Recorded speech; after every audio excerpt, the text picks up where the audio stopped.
नमस्कार, मैं हूं शुभम मिश्रा और आप सभी दर्शकों का अन्नदाता कार्यक्रम में स्वागत करती हूं। हमारे देश का किसान जन का पोषक है, वह श्रम का देवता है, अन्नदाता है और उसमें ही भारत की आत्मा निवास करती है। ऐसे ही किसानों की प्रगति के लिए हम खेती बाड़ी से जुड़ी हुई बहुत सी नई लाभकारी जानकारियां हर रोज सुबह लेकर आते हैं। तो चलिए कार्यक्रम शुरू करने से पहले देखते हैं क्या है आज अन्नदाता में।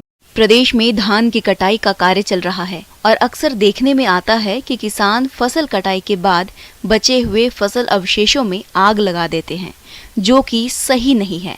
इससे पर्यावरण तो प्रदूषित होता ही है, साथ ही खेत में मौजूद सूक्ष्म जीव भी नष्ट हो जाते हैं।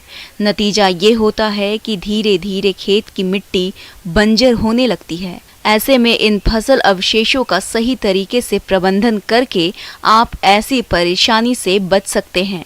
तो चलिए इसके बारे में जानकारी लेते हैं CSSRI करनाल के डॉक्टर मनीष ककरालिया से।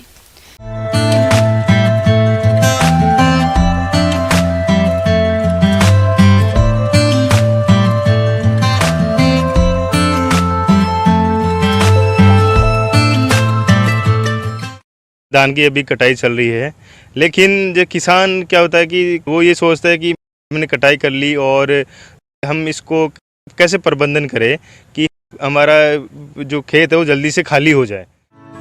विगत एक दशक से खेती में मशीनों का प्रयोग बढ़ा है, साथ ही खेतिहर मजदूरों की कमी की वजह से भी यह आवश्यकता बन गई है, जिसकी वजह से अधिक मात्रा में फसल अवशेष खेत में रह जाते हैं, जिनका समुचित प्रबंधन एक चुनौती है।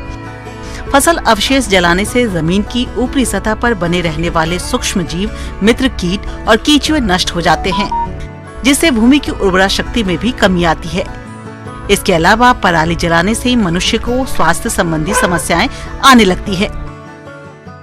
तो इसके लिए हम जो एक है हमारी जो बेलिंग सिस्टम है, बेलर के द्वारा जैसे हमने कंबाइन से कटवा लिया, इसके बाद जो बेलर होता है उसके माध्यम से हम इसमें बेलिंग करके और दूसरी जगह हम इसमें ट्रांसपोर्ट कर सकते हैं। दूसरा है हमारा जो कंबाइन के पीछे एक SMS लगा होता है, स्ट्रो मैनेजमेंट सिस्टम।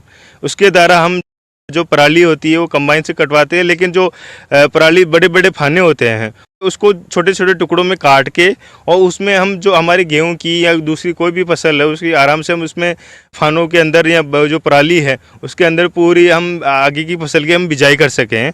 तो उसके द्वारा हम जो हमारा स्ट्रो मैनेजमेंट सिस्टम है कंबाइन के पीछे, उसके द्वारा हम इसमें जो धान के जो पराल है उसको हम आराम से प्रबंधन कर सकते हैं, जिससे क्या होगा कि जो आगे हम बिजाई करेंगे उसमें काफ़ी फायदा मिलेगा।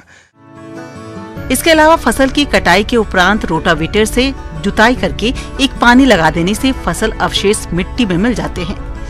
फिर बाद में अगली फसल की बिजाई या रोपाई आसानी से की जा सकती है।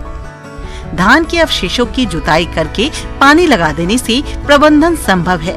साथ ही 20 से 35 किलोग्राम यूरिया प्रति हेक्टेयर की दर से डाल देने से अवशेषों के विगलन की प्रक्रिया तीव्र हो जाती है।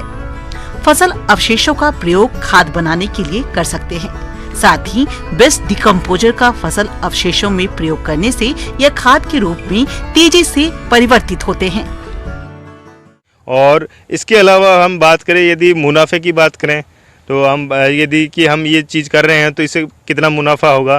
तो यदि हम लेबर की बात करें तो लेबर आप देखोगे कि अब 1 एकड़ है, उसमें हमारी मतलब 5 लेबर की भी हम बात करें तो वो 2 दिन तो लगाएगी 1 एकड़ काटने में, लेकिन 2 दिन भी नहीं तो 1 दिन पूरा लगेगा उनको। तो यदि हम बात करें तो वो मतलब 2-3 हज़ार रुपये, 4 हज़ार रुपये के समथिंग जाएगा। लेकिन हम यदि कंबाइन के द्वारा और इसमें SMS लगा हुआ हो तो 1 दिन में हम कितना तो एरिया हम काट सकते हैं। दूसरा हमारा जो कंबाइन से हमारा जो खर्चा होगा वो कितना कम होगा। तो इससे सीधा एक फ़ायदा है किसानों को कि हम जो दूसरी मशीनें हैं, जो हमारी SMS है या दूसरी भी वो बेलर के द्वारा है या दूसरी हमारी जैसे मल्चर है मल्च द्वारा, तो उससे हमारी जो पराली है उसको हम आराम से प्रबंधन करें और जो हमारी उर्वरक शक्ति है जैसे मिट्टी में जो मुख्य ऑर्गेनिक कार्बन होते हैं वो भी इससे क्या पराली को जैसे जैसे हम मिट्टी के ऊपर छोड़ते हैं, मिट्टी के अंदर मिलाते हैं तो उसे काफ़ी मात्रा में जो उर्वरकता शक्ति है वो बढ़ जाती है।